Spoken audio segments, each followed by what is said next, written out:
Good morning, dear students. Now I'm going to teach you the second part of the chapter, The Sound of Music. The title of this part is The Shehnai of Bismillah Khan. It means this part is about Ustad Bismillah Khan, who was a great artist of Shehnai, a musical instrument. Okay, so just start reading this chapter with me. Paragraph first. Emperor Aurangzeb banned the playing of a musical instrument called pungi in the royal residence, for it had a shrill, unpleasant sound. Pungi became the generic name for reeded noisemakers. So, the story begins with Emperor Aurangzeb, who was the ruler in India. He had ordered that a musical instrument, pungi, was not to be played in his royal palace. This was done because he did not like its sharp sound. Later, the group of all musical instruments played by blowing air into it was called pungi. Here a word, reeded. Reeded, it means musical instrument played by blowing air, just like flute. Okay, generic name, it means name given to a group. Few had thought that it would one day be revived. A barber of a family of professional musicians who had access to the royal palace decided to improve the tonal quality of the pungi. Nobody had imagined that one day pungi would be renewed into another form. A barber of a family of musicians had the permission to go into the royal palace. He decided to improve the quality of sound of pungi. He chose a pipe with a natural hollow stem that was longer and broader than the pungi and made 7 holes on the body of the pipe. When he played on it, closing and opening some of these holes, soft and melodious sounds were produced. So that barber selected a long stem of a tree that was hollow.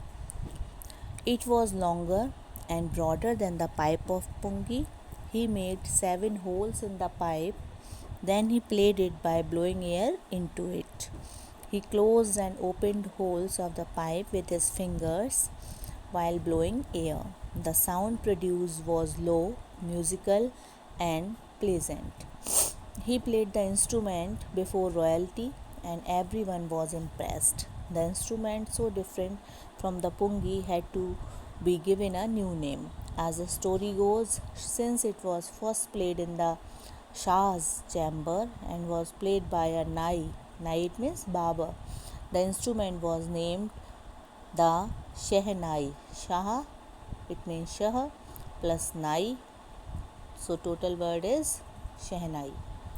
So that barber played the instrument for the members of the royal family. Everyone liked it.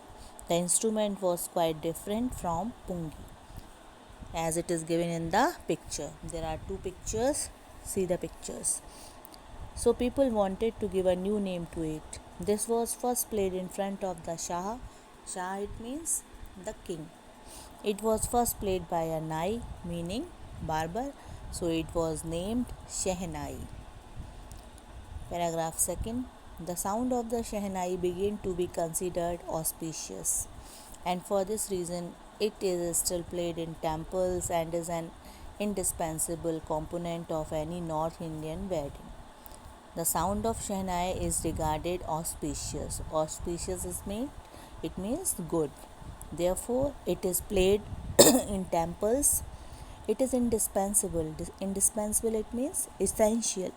It is essentially played during wedding in North India. In the past, the Shehnai was part of the Naubat or traditional ensembles of 9 instruments found at royal courts. Till recently, it was used only in temples and weddings. The credit for bringing this instrument onto the classical stage goes to Ustad Bismillah Khan. Ensemble, it means group. During old times, Shehnai was included in the customary group of 9 musical instruments played in courts of kings.